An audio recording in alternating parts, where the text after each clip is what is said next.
हो क्या रहा है वहां? ये क्या दिया है राजकुमारी ने? गुरुदेव, शीघ्र ही कोई मुहूर्त बता दे तो बड़ी कृपा होगी। नंद महाराज, अब क्या नामकरण का मुहूर्त भी मुहूर्त निकाल के बताओगे आप? हैं? क्रोधित क्यों हो रही हो यशोदा? बताता हूँ, धैर्य धरो। हाथ मुंह धो लिया, जल पी लिया, विश्राम कर लिया, अब कितनी प्रतीक्षा करवाओगे? हैं? मैं सब समझ रही हूँ, आप जानबूझ के मुझे सताने के लिए ना बता रहे। मैया कितनी भोली है बाबा, आप क्यों सता रहे हो उन्हें?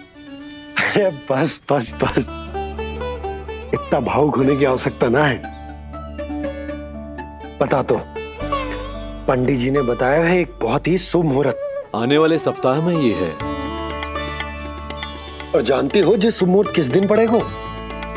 जिस दिन हमारा लल्ला पूरे 100 दिन का हो जाएगा। इससे अच्छा मुहूर्त तो हो ही नहीं सकता।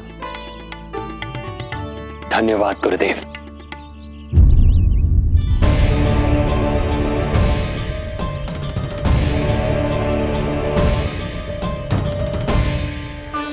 क्या हुआ गुरुदेव? कुछ समस्या है क्या? जो सत्य सारे संसार को पता है और जो संकेत ये कुंडली दे रही है, दोनों में विरोधाभास है राजन।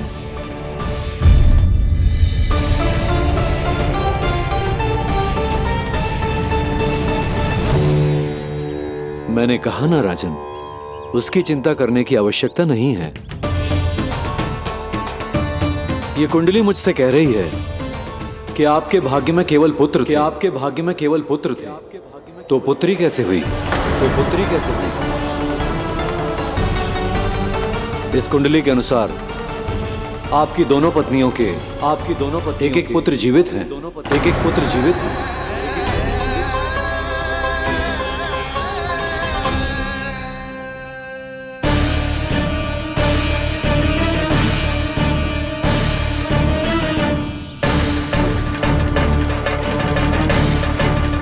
देवकी, गुरुदेव मैं कुछ कैसे? कहने की आवश्यकता नहीं है राजन, मैं जानता हूं मेरे प्रश्नों के उत्तर कहां मिलेंगे। अरे कौन से प्रश्न और कैसे उत्तर? किस बारे में बात कर रहे हैं? ये लोग जो भी बात कर रहे हैं वो मुझे सुनाई क्यों नहीं दी? सही समय की प्रतीक्षा कीजिए राजन, आपके दोनों कार्य पूर्ण होंगे।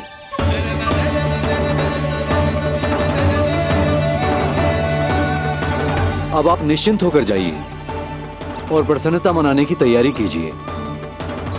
आपका बहुत बहुत धन्यवाद गुरुदेव। प्रणाम।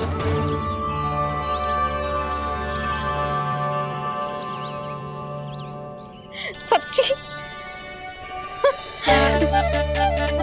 पहले नारायण को धन्यवाद दूं कि लल्ला को सूचना दूं? कुछ समझ में ना आ रहा। लल्ला मैं अभी आया।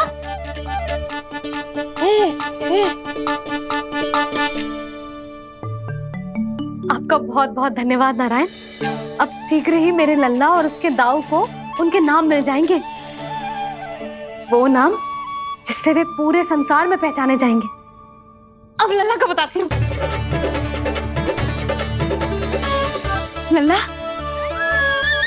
तू जैसे ही 100 दिवस का हो जाएगा, तेरा और तेरे दाऊ का नामकरण हो जाएगा।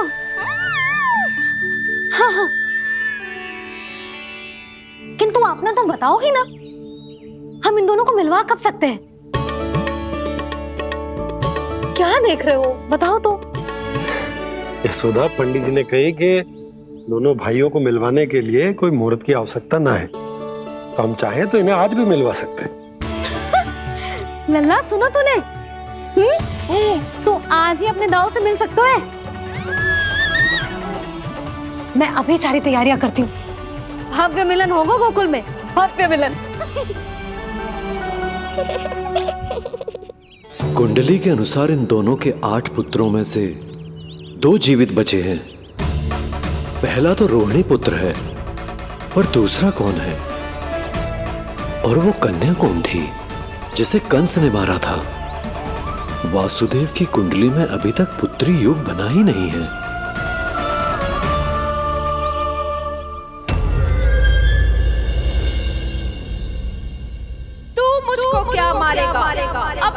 आयु संभाल, काल तेरा अवतरित हुआ, रूप है उसका उबाल।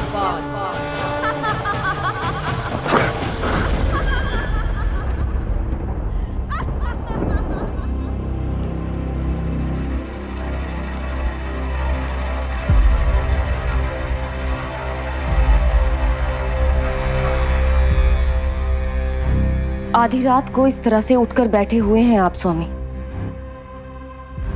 मैं ये तो नहीं जानती कि किस बुरे स्वप्न ने आपकी नींद छीन ली है, परंतु इतना अवश्य जानती हूं कि जो सूचना ये गुप्तचर लेकर आया है, इसे सुनकर आप रात भर सो नहीं पाएंगे।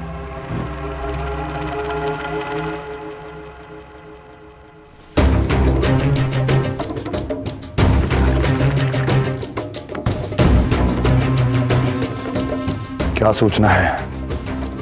महाराज, उत्कच मारा गया, उत्कच मारा गया, उत्कच मारा गया।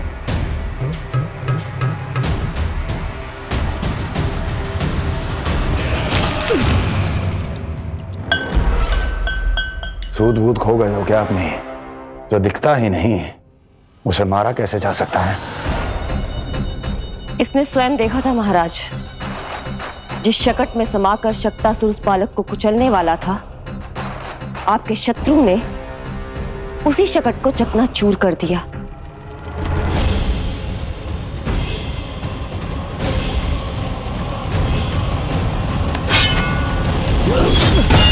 महाराज क्षमा।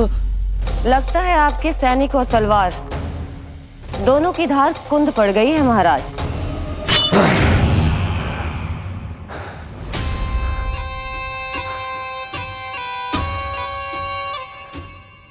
इस तलवार की धार पर अब तभी विश्वास दृढ़ होगा जब ये उस बालक के रक्त से स्नान कर लेगी।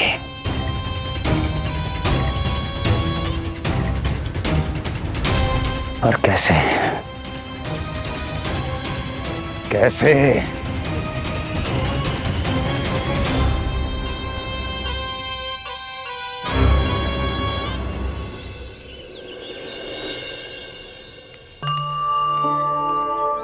कैसी लगी तुझे दाऊ से मिलने की तैयारी?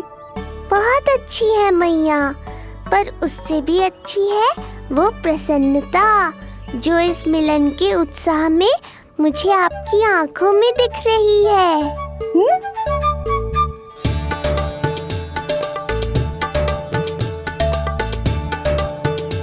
यशोदा, तुमने तो दो भाइयों के मिलन को भी त्योहार बना दिया। हाँ तो ये किसी त्योहार से कम थोड़ी ना है। ये शुभ दिन दोनों भाई के मिलन को पूरा गांव देखेगो। तो फिर अब बड़ी मैया को बुलाओ ना मैया। यशोदा जी, रोहिणी जीजी इतनी प्रतीक्षा क्यों करवा रही है? इतने दिवस से छुपा के रखे हो लल्ला को, अब तो शीघ्रता करनी चाहिए ना, है ना भाभी? प्रतीक्षा अवश्य की है, किंतु फल भी तो मीठा मिलेगा। आती होंगी रोहिणी जीजी।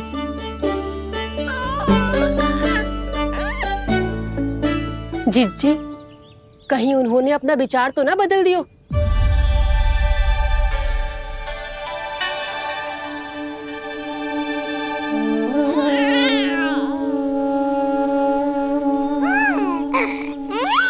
कितनी शीघ्र चिंतित हो जाते हो आप सब। देखो आ रहे हैं वो। लाल छुपा रखने को विवश थी नियति की सताई, भूल के भय माज प्रभु की जग सम्मुख है लाई।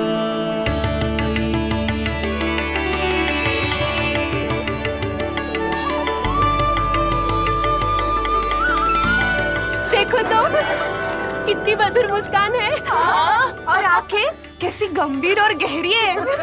अरे अरे, ये तो हमारी नीलमणि की तरह सुंदर भी है।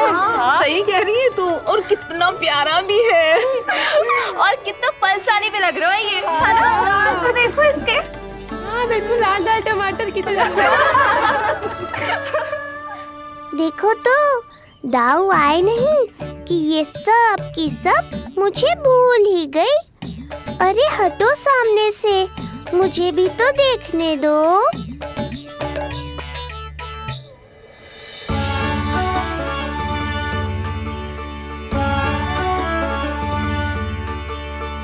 मैया सहायता करो ना।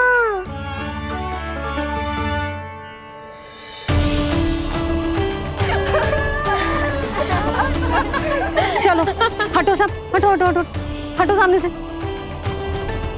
चलो दोनों भाइयों को एक दूसरे से मिलने तो दो।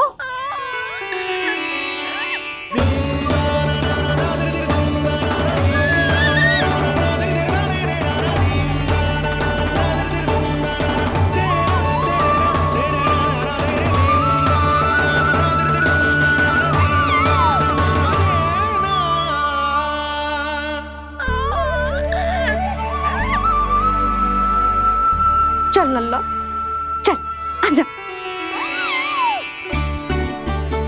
देख लल्ला, आ गए जे तेरे भैया, तेरा दाऊ। जी भर के बातें करो और निहारो एक दूसरे को। लाओ जिज्जी, आजा। ये रहे तेरे दाऊ। आओ जिज्जी।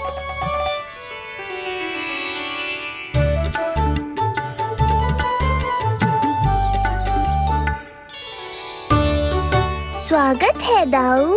कितनी प्रतीक्षा के बाद अब जाकर आपसे भेंट हुई है।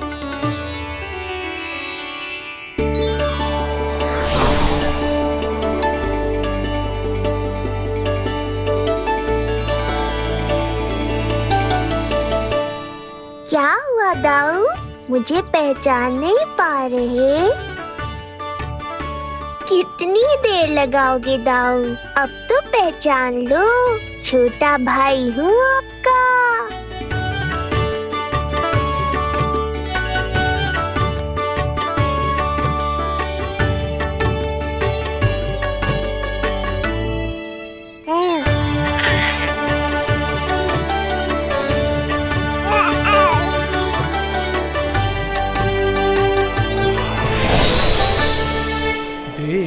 प्रभु को भक्त शेष की आंखें है भर आई, भावुक हरि भी निहारे की अब मिलन की बेल आई।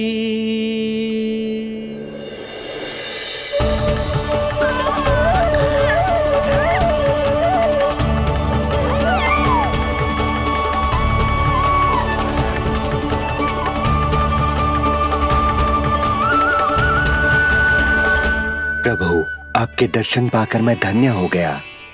प्रभु नहीं, छोटा भाई पुकारो शेष। ये कैसे संभव है? आप नारायण हैं, मेरे प्रभु।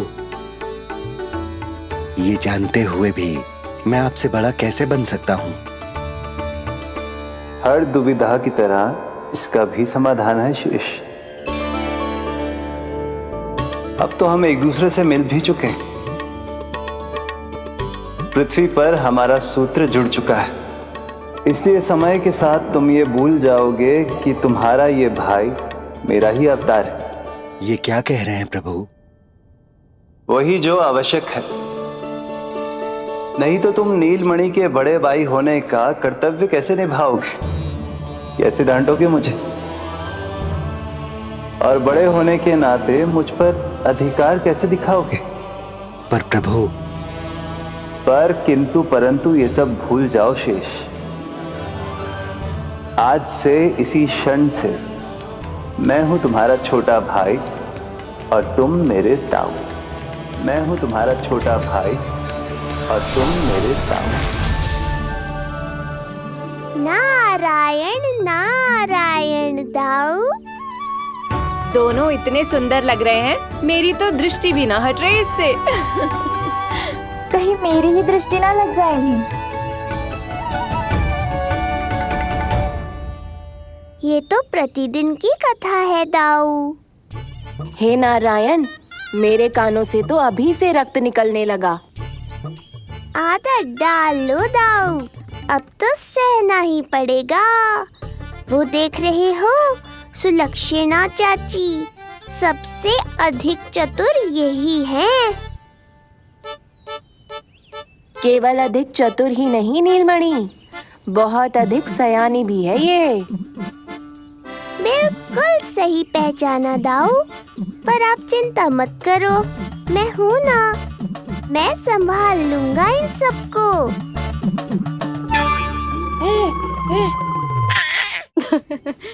देखो तो जिज्जी, इन दोनों की दृष्टि एक दूसरे से ऐसी चिपक गई है कि अब हटने का नाम ही ना ले रही।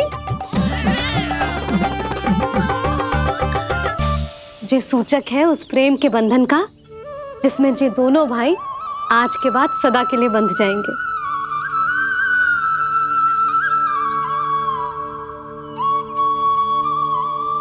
मुझसे भूल हो गई यशोदा, मैंने इन दोनों को पहले ही मिलवा देना चाहिए था।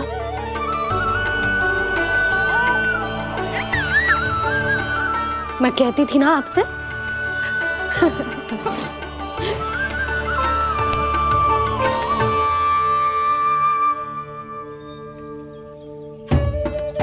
आई मैं।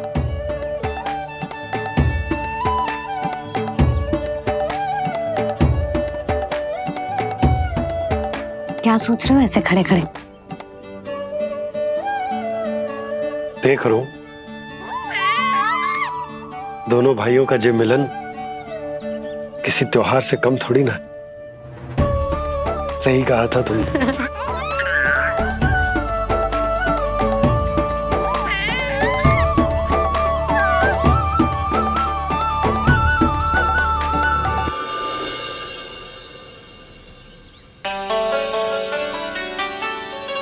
सुना ना तूने जो गोपिया क्या कह रही थी कि नीलमणि का दाऊ कितना बलशाली है। इसका तो यही अर्थ हुआ ना कि नीलमणि अपने दाऊ जितना बलशाली ना है। अब समझा मैया कि आज मुझसे इतना व्यायाम क्यों करवाया जा रहा है। पर मुझे पता है मेरा नीलमणि सबसे अधिक बलशाली है। हाँ। उज्जवल ने कही थी ना, नीलमणि ने यूं उड़ा दिया था काले कौवे को मथुरा की ओर। और उज्जवल ने तो ये भी कही थी कि नीलमणि ने अपने पांव से सकट पे प्रहार भी किया था। कैसे किया था प्रहार? ऐसे किया था। लग गई मैया को। कैसे किया था? फिर से बता कैसे किया था?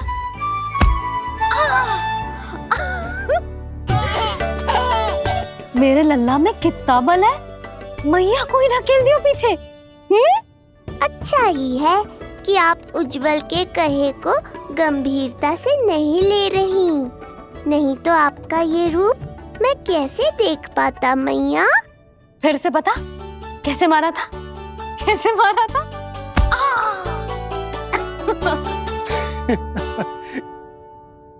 लल्ला तू बड़े के जैसे कब से हंसने लगो?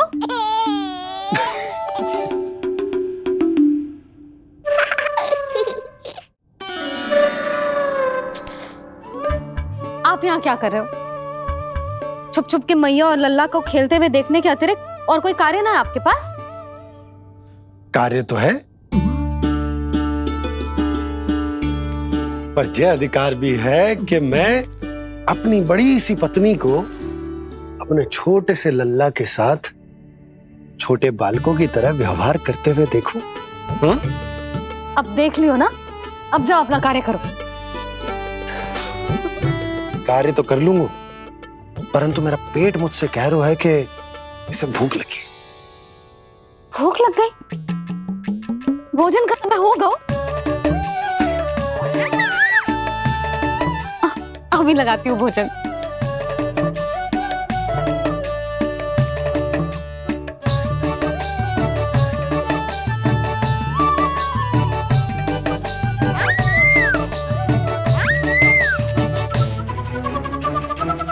क्या हुआ लल्ला, इतना उतावला क्यों हो रहा है तू? तुझे भी भूख लगी आई है क्या? सच्ची में भूख लगी आई है कि मंद मंद मुस्कुरा के मैया को बांधना चाहता है? तनिक रुक जा, तेरे बाबा को भोजन परोस के यूं गई और यूं आई। मेरा अच्छा लल्ला। आई।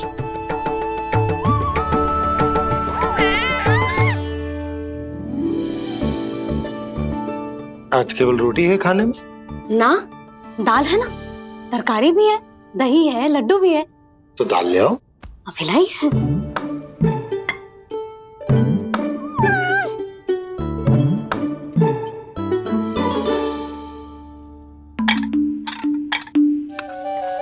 अवश्य भूख ही लगी होगी उसे। यशोदा, दही नहीं दाल। क्षमा करना, भूल हो गई।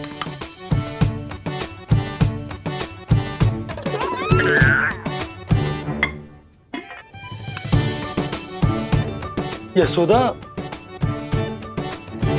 दाल दाल।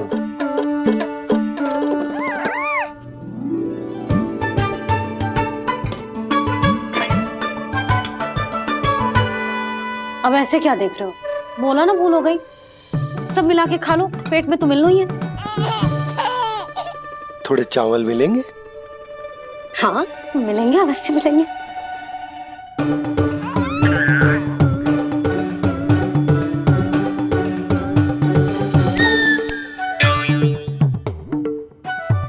लड्डू नहीं, चावल।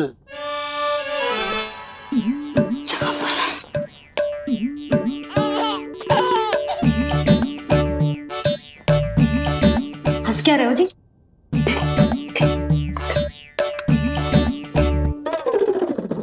आज व्यायाम भी बहुत कस के करवाओ था मैंने, कहीं अधिक भूख तो ना लगी होगी।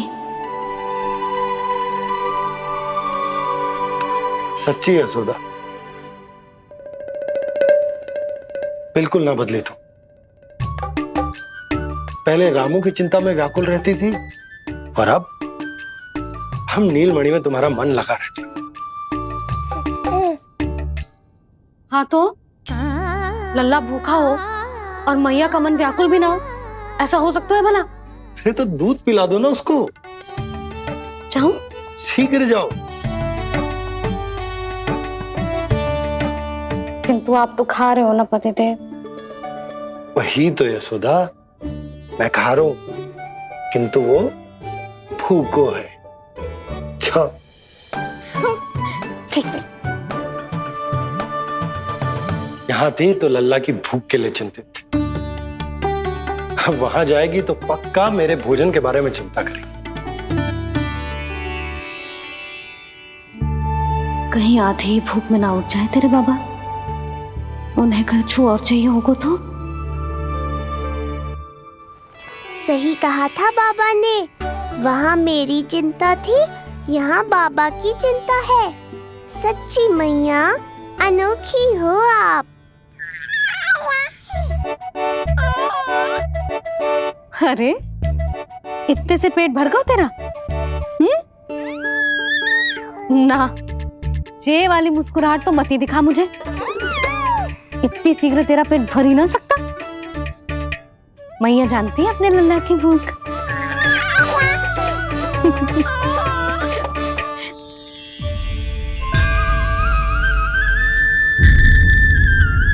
ये क्या है लल्ला? ये क्या था तेरे मुंह में, दिखा। ओहो, मैं तो भूल ही गया था कि मेरे भीतर ही तो सारी सृष्टि समाई हुई है। मैया ने उसकी झलक देख ली, अब क्या होगा? क्या हो गया यशोदा? सुनो जी, जी हमारे लल्ला वो इसके मुंह में क्या?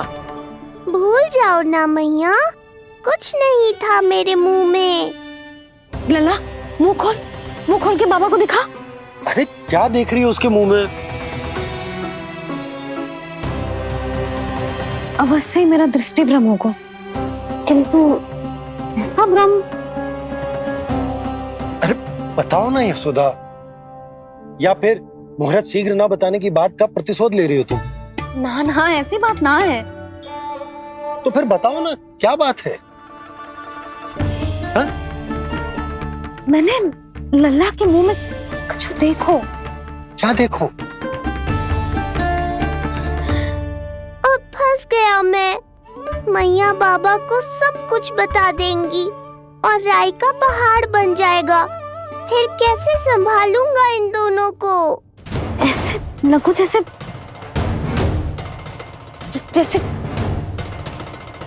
पूरा का पूरा ब्रह्मांड।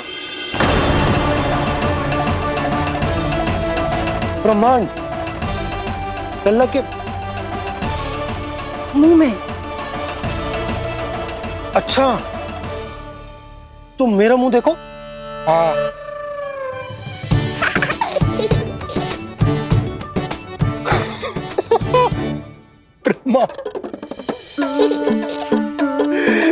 सोदा, मुझे पता था आप मेरा उपहास उड़ाओगे। अरे नहीं, तुम देखो तो सही।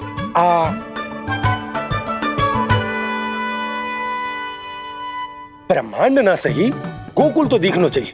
अरे गोकुल को राजा हूं मैं, है कि ना? है? देखो, अरे देखो। धन्यवाद बाबा, आपने इस बात को गंभीरता से नहीं लिया, इसलिए अब मैया भी नहीं लेंगी। आज तो बचा लिया आपने। आज के बाद ना आपको कुछ बताऊंगी ही ना। आप जाओ, नामकरण उत्सव की तैयारी करो। और हाँ, इस बार भी उत्सव छोटा ही करना है, जो तो मत ही बोलना आप। हाँ। अब इसे कैसे समझाऊं कि हम कोई भी उत्सव बड़ा ना कर सकते? व्यर्थ ही कंस की दृष्टि पड़ जाएगी हम पर।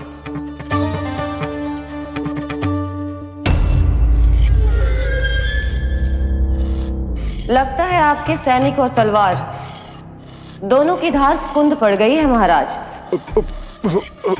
महाराज, मुझे भय था कि कहीं ऋषि गर्ग मुझे श्राप ना दे दे।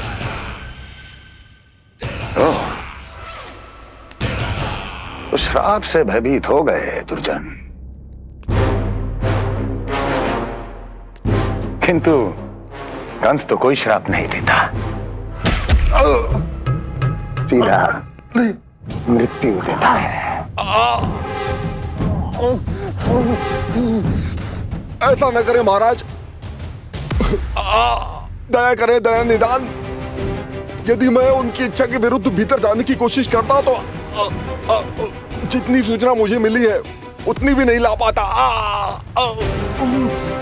तब आपको कैसे पता चलता महाराज कि आपकी बहन और बहनोई मात्र अपनी मृत संतानों के श्राद्ध के लिए वहां नहीं गए थे?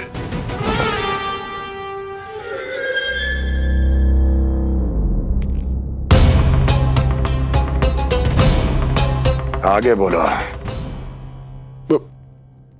पूरी तरह तो नहीं सुन पाया महाराज, किंतु मैंने स्वयं अपने नेत्रों से देखा है महाराज। राजकुमारी देवकी ने ऋषि गर्ग के हाथ में कुछ दिया था। ये सत्य है महाराज, और ऋषि गर्ग ने उन दोनों को वचन भी दिया था। सही समय की प्रतीक्षा कीजिए राजन, आपके दोनों कार्य पूर्ण होंगे। महाराज, मैं आपका सबसे विश्वसनीय सेवक हूं। आपके हर आदेश का पालन करना मेरा अधिकार है, और मैंने अपने अधिकारों का पालन किया भी है महाराज। किंतु फिर भी यदि मेरी ओर से कोई भूल हुई हो, मुझे क्षमा करे दया निदान, मुझे क्षमा करे। इसका अर्थ है कि उत्कच सही कह रहा था। वो दोनों अवश्य ही कोई ना कोई षड्यंत्र रच रहे हैं मेरे विरुद्ध। समय आ गया है, अब मुझे किसी ऐसे की खोज करनी होगी जो उतना ही शक्तिशाली हो जितनी की मेरी ये तलवार।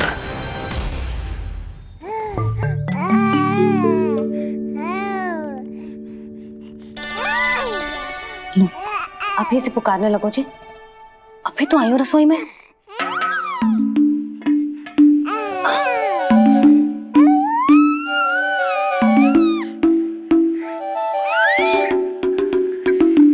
शीघ्र ही तुझे भी अपने बाबा का हाथ बटाना पड़ेगा, समझ रहे हो ना? बटाएगो ना हाथ? अभी जे 100 दिन का भी ना हो और जे इस नन्हे से बालक को काम काज का भार सौंपने की बात करने लगे। काम का नाम सुनते ही मुख से स्वर ना निकल रहे तेरे। अभी तो बड़ा ऊ कर रहा था। बता, हाथ बटाएगो के ना? अरे बता ना।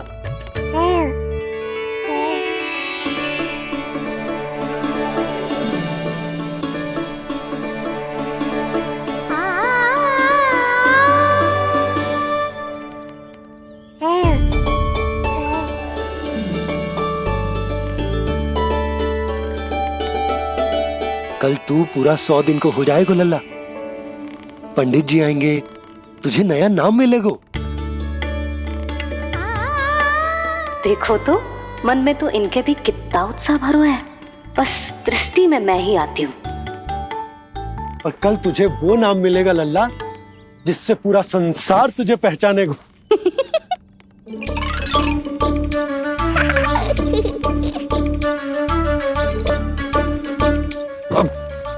लल्ला, कितना कार्य शेष है और तूने मुझे बातों में लगा लियो। मुझे क्यों फंसा रहे हो बाबा? छुपाने की कोई आवश्यकता ना है। जितनी उत्साहित मैं हूँ उतने ही उत्साहित आप भी हो इसके नामकरण को लेके, पता है मुझे। लल्ला के नामकरण पे उसके बाबा उत्साहित ना होंगे? बिल्कुल होंगे, इसीलिए तो कह रही हूँ अपना उत्साह बांटो अपने लल्ला के साथ। मैं अभी आई। अच्छा, ऐसे तो तुम लल्ला को छोड़ के कहीं ना जाती। अभी कहाँ चली? रोहिणी जिज्जी के पास, और कहाँ। लल्ला और उसके दाऊ के नामकरण की तैयारी करनी है कि ना? कितने लोगों को आमंत्रित करना है, कितने प्रकार की मिठाइयां बनानी है, ढोल वाले को कितने बजे का समय देना है, ये सब सुनिश्चित करना है ना, ताकि जे उत्सव गोकुल का सबसे बड़ा उत्सव हो। अरे सूची देनी है जिज्जी को।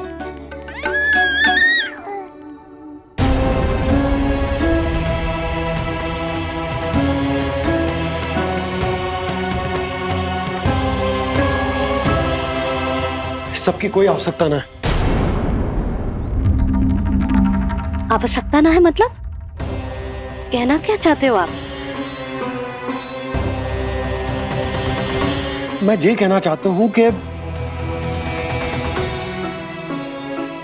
यशोदा, सत्य तो ये है कि हमें दुख में ना अत्यधिक दुखी होना चाहिए और ना सुख में अत्यधिक उत्साहित। प्रसन्नता कितनी भी क्यों ना, हमें उत्सव संयम से ही मनाना चाहिए। इतने वर्ष संयम ही तो रखा था ना नंद जी। ये समय संयम का ना आनंद से बावले हो जाने का है। यशोदा, हम आयोजन छोटा ही करेंगे। मैं कुछ सोच समझ कर ही तो कह रहा हूँ। पर क्यों? मुझे भी तो समझाओ। हर बात समझाने की ना होती यशोदा। अच्छा, पति पत्नी में भेद हो तो है? ठीक, मैं कोई भेद ना रखूं। जो भी अब तक मैंने तुम्हें ना बताया है वो सब बताऊं। ओहो, क्या कर रहे हो बाबा? कंस के बारे में कुछ बता मत देना मैया को। वो मंगला है ना, उसने आज शाम को ही बछड़ा दियो और भाद्रपद का मास लगभग बीतने को ही है, तो धीरे धीरे शरद ऋतु आ जाएगी, दूध की हानि भी कम हो जाएगी। हा? और वो सरजू है ना, उसको बैद जी ने पूरे पखवाड़े का विश्राम के लिए कहा है। क्यों? क्योंकि वो ठाट से गिर गए थे और गिरते समय उसे भीतरी चोट लग गई थी। अरे बस बस बस, ये सब मुझे क्यों बता रहे हो? इसका नामकरण से क्या संबंध? तुम्ही ने तो कही ना कि पति पत्नी के बीच में कोई भेद ना होता, तो मुझे जो भी बात पता है मैं तुम्हें बताऊंगा। कितनी समझदारी से बात बदल देते हो आप, और भोली भाली मैं आपकी बातों में आ जाती हूँ, और इस सब में असली बात तो रह ही जाती है। किंतु आज बात मेरे लल्ला की है। उत्सव तो विशाल ही होगा और इस बारे में कछु और ना सुनूंगी मैं। आप लल्ला का ध्यान रखो, मैं जा रही हूँ रोहिणी जीजी के पास। यशोदा,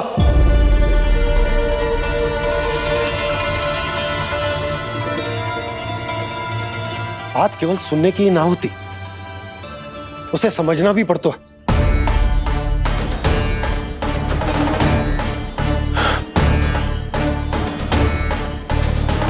विश्वास है ना मुझ पर? मैं कुछ सोच समझ कर ही कर रहा हूं ना। उत्सव तो छोटा ही होगा।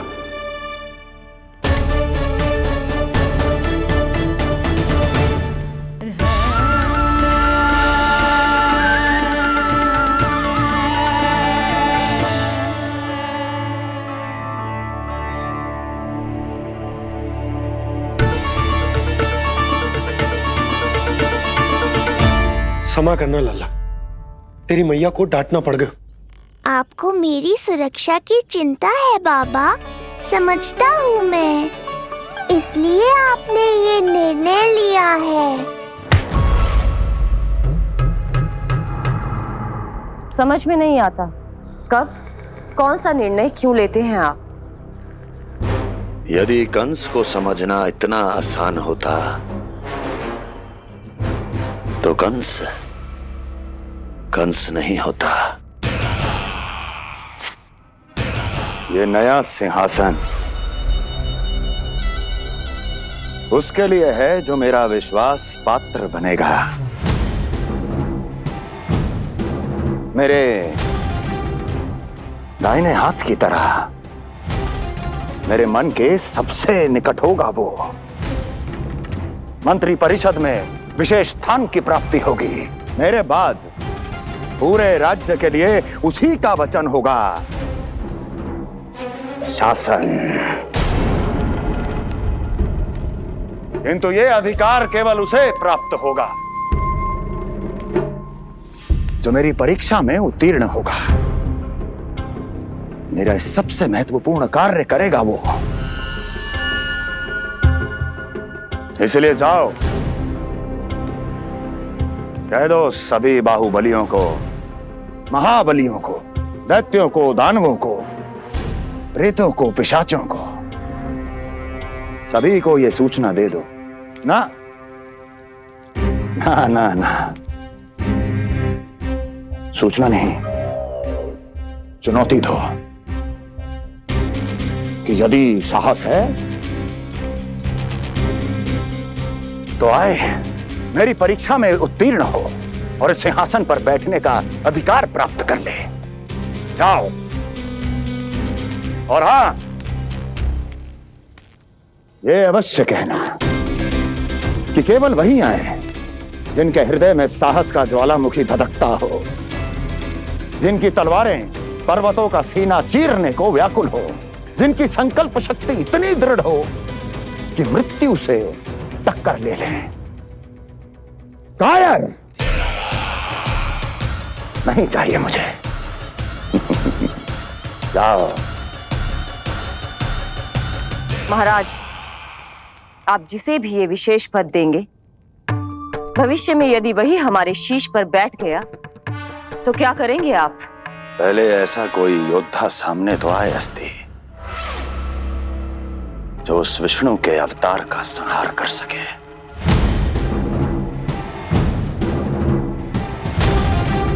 और जहां तक प्रश्न है हमारे शीश पर बैठने का, तो स्मरण रखो अस्ति, कंस को अच्छी तरह आता है ऐसे दुस्साहसियों को बीच दरबार में खड़ा करके अपनी उंगलियों के संकेत पर नृत्य करवाना। ता दीर्घ ता और अपना कार्य सिद्ध होने के बाद उनके तन से उनके शीश को उतारना। कंस को भली भांति आता है।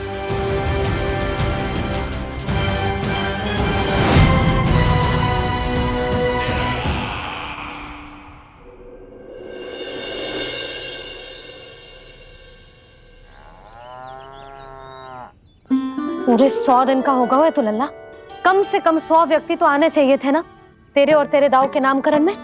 हाँ, अब तुम मुस्कुरा क्या रहो है?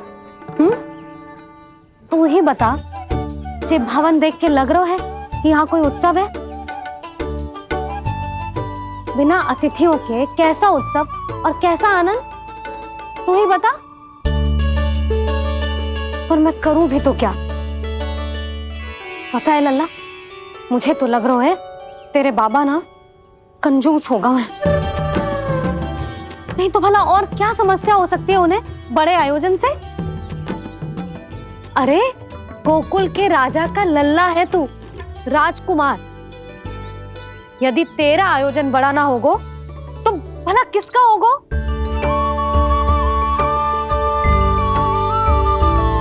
मेरी ही भूल है, मैं भोली हूं, इसीलिए व्यर्थ में तेरे बाबा की बातों में आ गई। मैं भोली हूं ना, व्यर्थ में उनका कहा मान गई। किंतु अब ना मैं कोई मांग रखूंगी, ना मैं उनसे बात करूंगी। और कहे देती हूँ लल्ला, सावधान जो इस बार तू बीच में आया तो। हाँ नहीं तो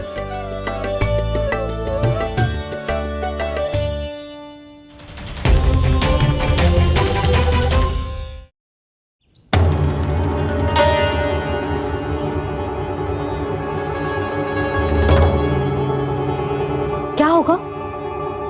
हाँ, सब ठीक तो है ना? आप इतनी चिंता में क्यों हो जी? कोई बुरी सूचना तो ना मिली? अब जे मत कहना कि जे भी मुझसे छुपाना पड़ेगा। जो भी है मुझे बताओ।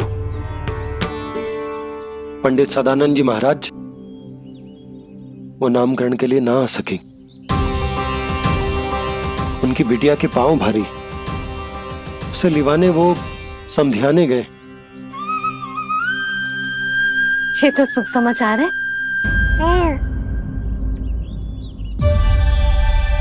किंतु मेरे लल्ला का नामकरण अब वो सही मुहूर्त पे कैसे होगा? वही तो समझ ना आ रहा। ऐसे मन छोटा करने की आवश्यकता नहीं है मैया बाबा। आप दोनों तो स्वागत की तैयारी करो, आ रहे हैं वो।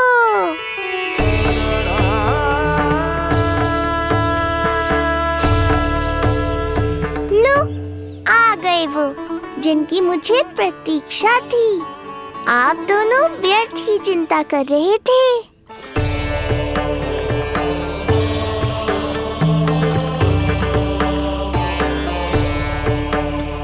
अब कौन करेगा मेरे लल्ला का नामकरण? ऋषि गर्ग, नंदराज, रानी भाभी, महान ऋषि गर्ग हमारे गांव में पधारे हैं।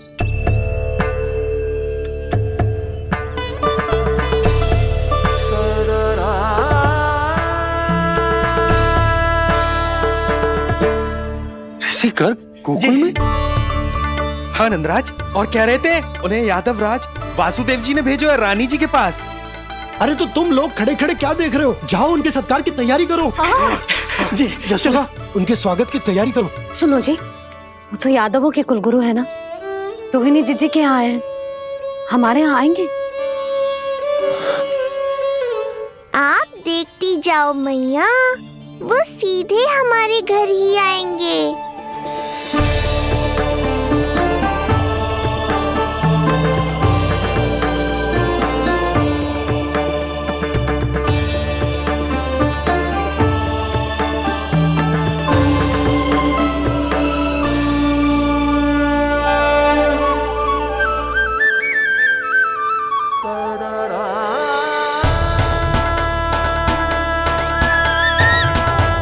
ये क्या हो रहा है मुझे? मैं उस भवन की ओर क्यों बढ़ा जा रहा हूँ? क्योंकि आपके यहाँ आने से ही मेरी मैया बाबा की चिंता समाप्त होगी ऋषिवर। ये बात तो मैं न जानता, परंतु मुझे जाकर उनको स्वागत करना चाहिए।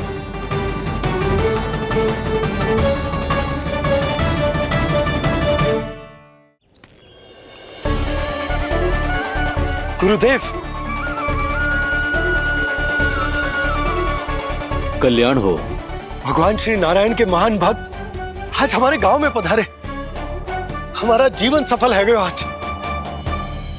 वो भवन आपका है नंदराज? आपके शुभ चरण पड़ेंगे तो हमारा जय भवन पवित्र हो जाएगा। इतने बड़ी ऋषि अगर हमारे घर पधारेंगे तो हमारे तो भाग्य ही संवर जाएंगे। मैया आपके दर्शन को तरस रही है ऋषिवर, संकोच मत कीजिए, अब आ भी जाइए। पधारिए गुरुदेव। न जाने क्यों मेरे पांव अपने आप ही आपकी भवन की तरफ जाने को व्याकुल है नंदराज। पधारिए गुरुदेव, आइए।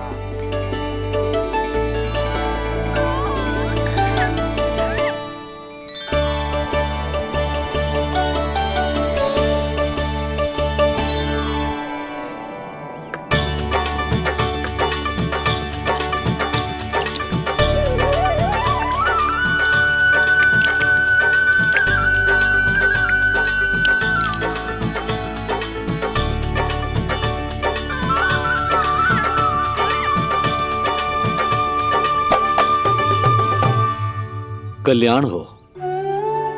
पधारिए।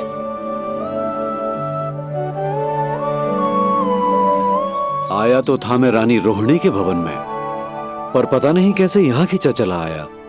विराजिए गुरुदेव। महाराज, आप इसे भी रोहिणी जिज्जी का ही घर समझिए, मैं अब भी बुला कर लाती हूँ। महाराज, ये हमारा सौभाग्य है कि आपने यहाँ आना स्वीकार किया। कहिए, क्या सेवा करूं मैं आपकी? मुझे आपके भाई वासुदेव ने भेजा है नंदराज।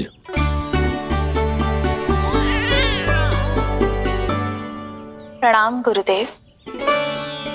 स्वामी जी ने आपसे इतनी दूर आने का आग्रह किया है, अवश्य ही कोई बड़ा कारण होगा। कारण तो है, आपके पुत्र का नामकरण करने आया हूं मैं यहाँ।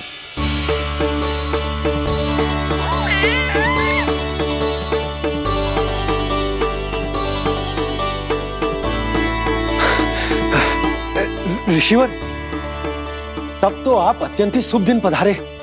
आज का ही मुहूर्त निकलो है भाभी के लल्ला और हमारे लल्ला के नामकरण के लिए।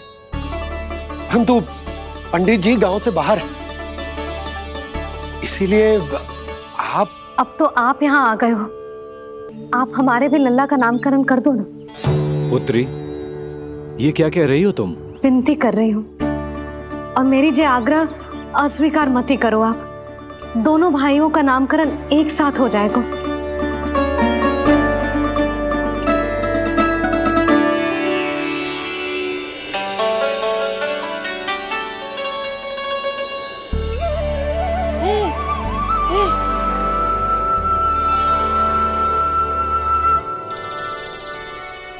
कितने प्यारे और निर्दोष बालक हैं।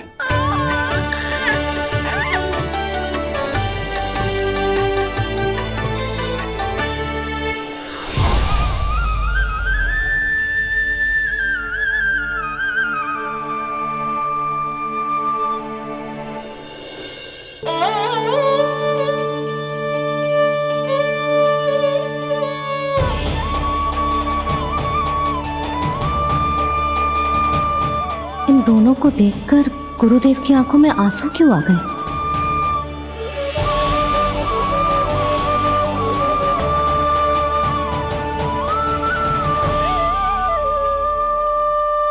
ये क्या कर रहे हैं ऋषिवर? संभालिए अपने आप को, नहीं तो मेरा रहस्य खुल जाएगा आज। अरे ऋषिवर, हाथ मत जोड़िए। इससे पहले कि गड़बड़ हो जाए, अपनी नमस्कार मुद्रा को आशीर्वाद मुद्रा में बदल दीजिए। बात को समझिए, मैंने ये अवतार मैया और लल्ला के अद्भुत संबंध का अनुभव करने के लिए लिया है, पर आपकी भावुकता के कारण यदि मैया को मेरा सत्य पता चल गया तो ये संबंध ही बदल जाएगा।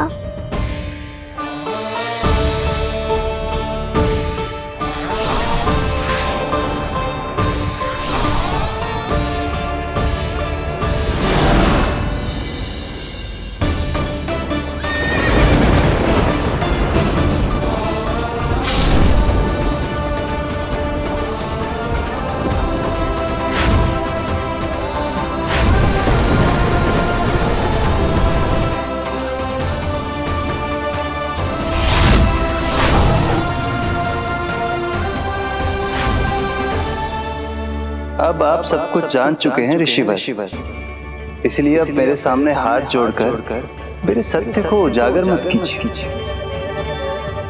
अपने शिष्य वसुदेव के पुत्र के रूप में मुझे आशीर्वाद दीजिए।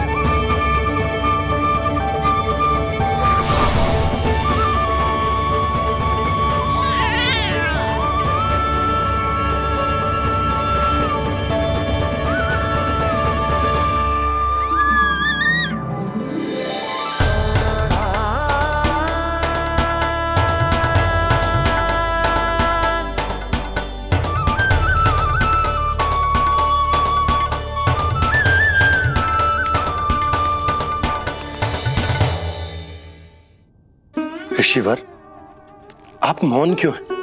और आपकी आंखों में आंसू, सब कुछ ठीक है ना? अब तो आप हमारे लल्ला का नामकरण करोगे ना? इन दोनों का नामकरण करना मेरा सौभाग्य होगा पुत्री।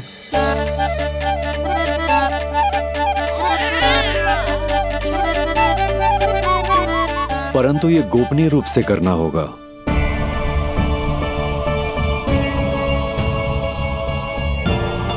अवश्य ही स्वामी का आग्रह होगा, ताकि कंस की बुरी दृष्टि हमारे पुत्र पर ना पड़े। ये तो बहुत महान ऋषि हैं, इन्हें कंस के अत्याचारों के बारे में अवश्य पता होगा। अपनी संतान का नामकरण संस्कार करना एक मां के लिए उत्सव से कम नहीं होता है, पर यह छुपकर करना होगा। आप दोनों को स्वीकार तो है ना? जैसी आपकी आज्ञा गुरुदेव। स्वीकार है गुरुदेव। तो फिर कहाँ करना है हमें नामकरण का प्रबंध? गुरुदेव, मंदिर सही रहेगा? उससे पवित्र स्थान तो हो ही नहीं सकता है।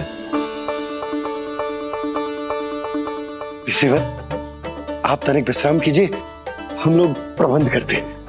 मैं कुछ समय इन बालकों के साथ व्यतीत करना चाहूंगा। ये तो इनका सौभाग्य होगा। हमें आज्ञा दीजिए।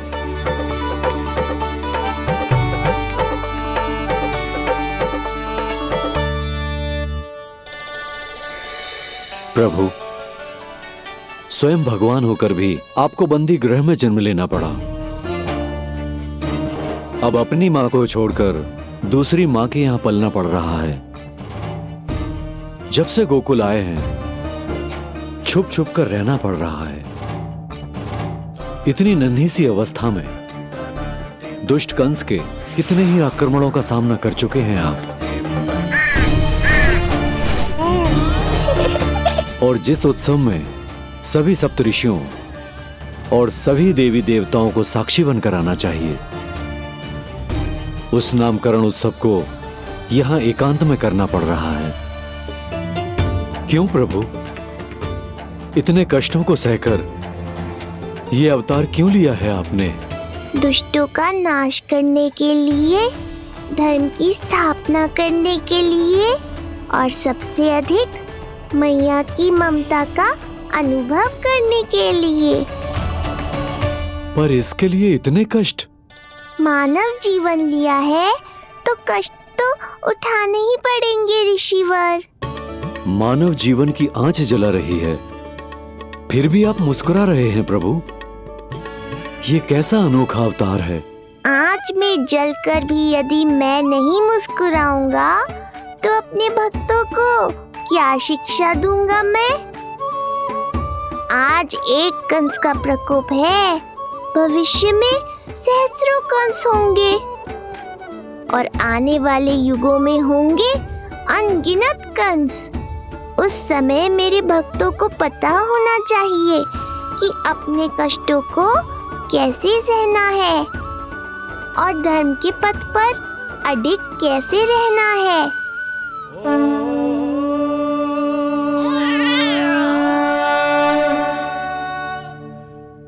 आप धन्य हैं प्रभु। देखा अस्ति, जब सिंह दहाड़ता है तो वन के सभी जीव जंतु इकट्ठे हो ही जाते हैं। वो सब जो मेरा विश्वास पात्र होने का अधिकार और ये सिंहासन पाना चाहते हैं, सामने आए। बुद्धि के बिना बल अपंग होता है महाराज, और मेरे पास बुद्धि और बल दोनों हैं। आप केवल आदेश दीजिए किसका संहार करना है।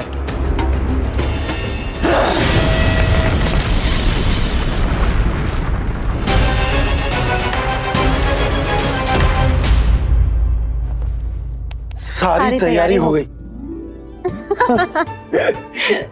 बोलो। आप गुरुदेव को बुला लो, मैं रोहिणी जीजी और बालकों को ले आती हूँ। यशोदा, तुम रुष्ट तो ना हो ना मुझसे? मैं भला रुष्ट क्यों होने लगी? नहीं, तुम जो उत्सव बड़े धूमधाम से करना चाहती थी और बहुत प्रसन्न हूँ मैं कि हमारे लल्ला का नामकरण स्वयं ऋषि गर्ग पूरे विधि विधान से कर रहे हैं।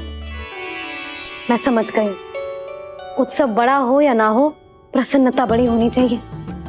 अरे मैं तो इतनी उत्साहित हूँ कि दोनों भाइयों का नामकरण आज के शुभ मुहूर्त पे हो रहा है।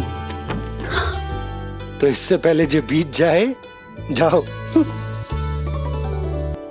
आप ही बुला लो।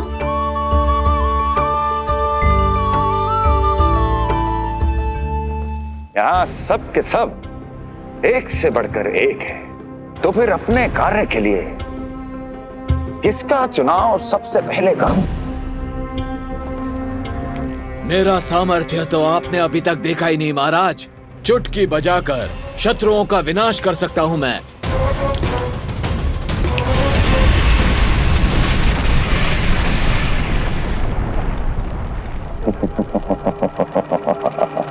वाह! किंतु आपने तो बताया ही नहीं कि करना क्या है। वध करना है, एक नवजात बालक का वध। उसे साधारण बालक मत समझना। गोकुल में नंद के घर पल रहा वो बालक विष्णु का अवतार है।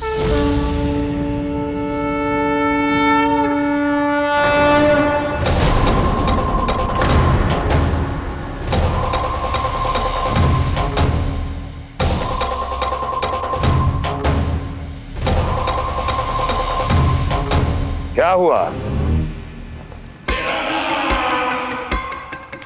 इतना सन्नाटा क्यों छा गया?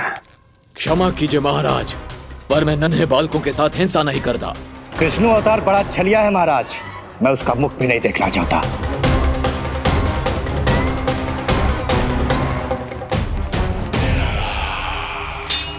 गाने दो इन्हें।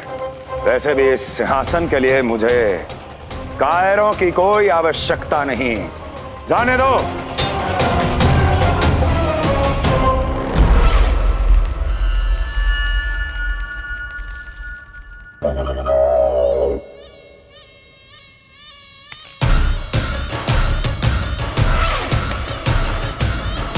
दुर्जय, क्या कहा था मैंने कहा था केवल वही आए जिनके हृदय में साहस का ज्वालामुखी धधकता हो, जिनकी तलवारें पर्वतों का सीना चीरने के लिए व्याकुल हो, जिनकी संकल्प शक्ति इतनी दृढ़ हो कि वो मृत्यु से टक्कर ले जाए। वही होगा इस सिंहासन का असली अधिकारी। महाराज,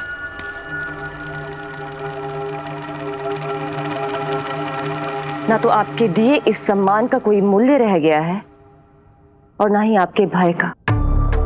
अभी अभी आपने ही कहा था ना कि जब वन में कोई सिंह दहाड़ता है तो उस वन के सभी जीव जंतु एक जगह एकत्रित हो जाते हैं, परंतु उसी वन में जब कोई बब्बर सिंह दहाड़ता है तो वही जीव जंतु भय के मारे इधर उधर भागने लगते हैं। निश्चित ही वो बालक इन सब के लिए बब्बर सिंह बन चुका है। उसका भय हमारे साम्राज्य की नींव हिला रहा है महाराज।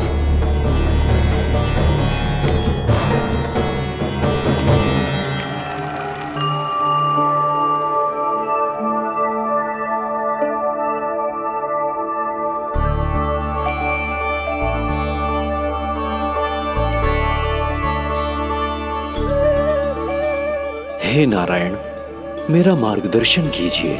हे मां सरस्वती, मुझे आशीर्वाद दीजिए ताकि मैं दोनों बालकों के लिए सर्वोत्तम नामों का चुनाव कर पाऊं।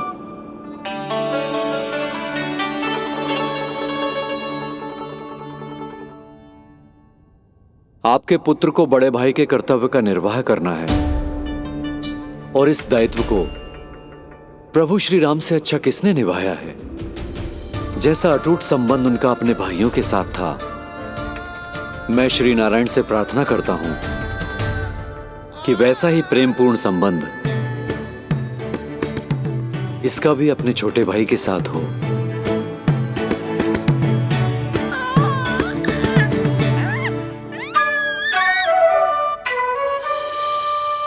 इसीलिए इसका नाम राम हो। इसीलिए इसका नाम राम, इसीलिए इसका नाम राम।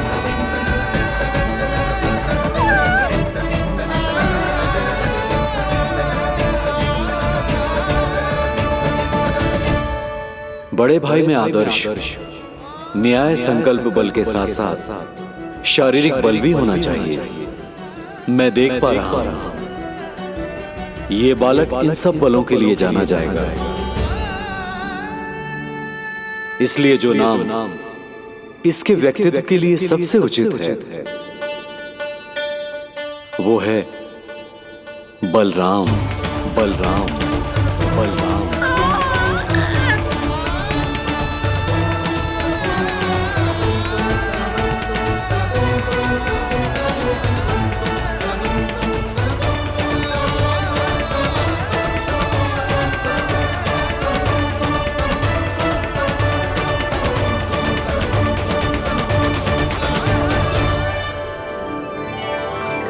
बलराम।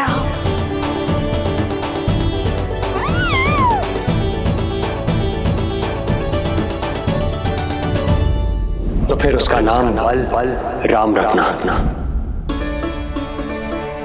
कैसा अद्भुत संयोग है रिसीवर। जब इसके जन्म की सूचना देने मैं वसुदेव भैया के पास मथुरा गया था, तब उन्होंने भी यही नाम रखा था, बलराम। ये संयोग नहीं, नारायण की इच्छा है नंदराज। बलराम से अधिक उपयुक्त नाम इस बलराम के लिए कुछ और हो ही नहीं सकता है। पर मैं तो दाऊ कहकर ही बुलाऊंगा इन्हें, बलदाऊ।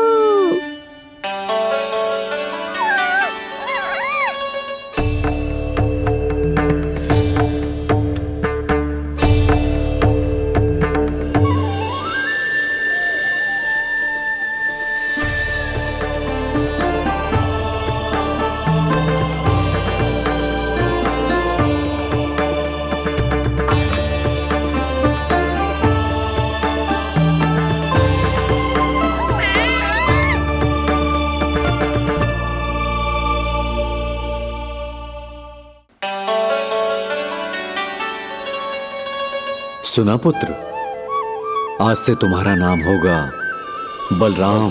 बलराम, बलराम।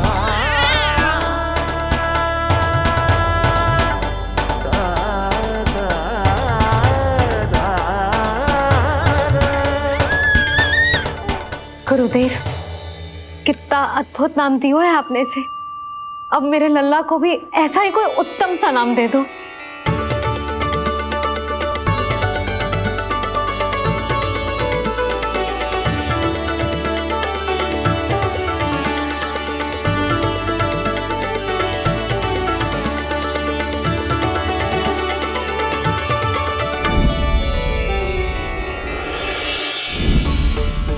ये कठिन दायित्व आपने ही मुझे सौंपा है प्रभु।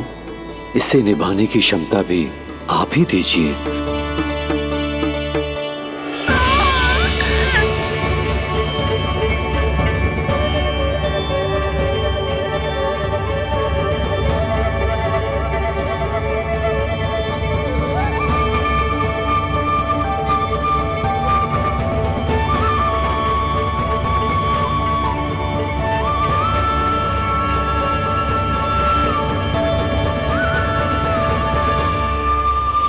कृष्ण कृष्ण कृष्ण कृष्ण कृष्ण कृष्ण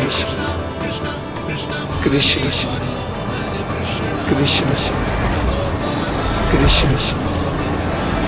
कृष्ण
कृष्ण कोई साधारण शब्द नहीं है। ये अनेक विशेषताओं से भरा हुआ है। क बना है कमलकांत से, अर्थात वो जो श्रीपति विष्णु जैसा हो।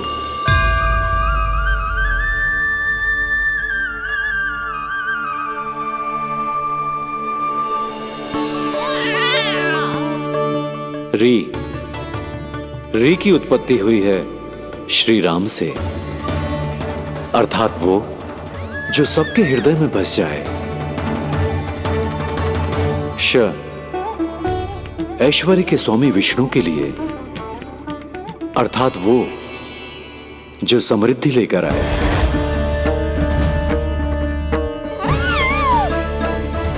और ना है नरसिंह के लिए, अर्थात वो जो रक्षा करे।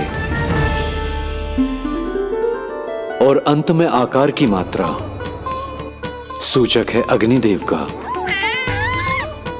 अर्थात वो जो स्वयं तप कर सबको पवित्र कर दे।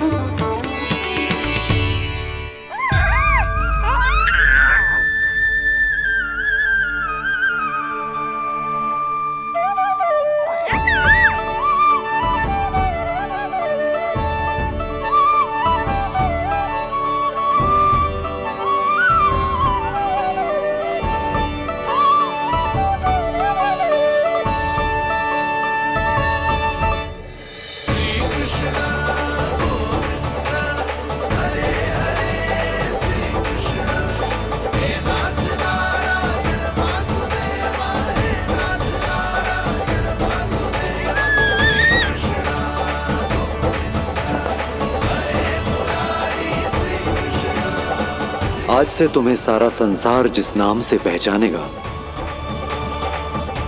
वो नाम है कृष्ण।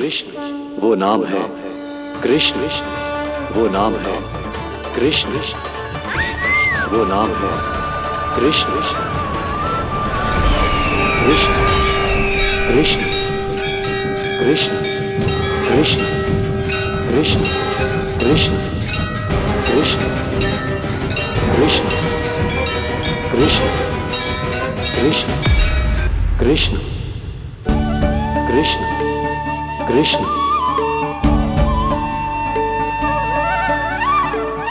यशोमती मैया के नंद लाला, यशोमती मैया के नंद लाला। असुरी कार्य करने वालों के लिए कृष्ण नाम का अर्थ एक और भी होगा। वो घनी अंधेरी रात जिसमें इसने जन्म लिया। पर इससे जो प्रेम करते हैं उन सभी के लिए कृष्ण नाम का अर्थ होगा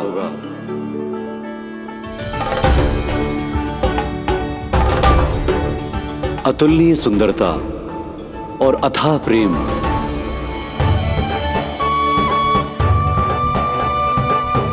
इन दोनों विशेषताओं का साक्षात स्वरूप होगा ये कृष्ण।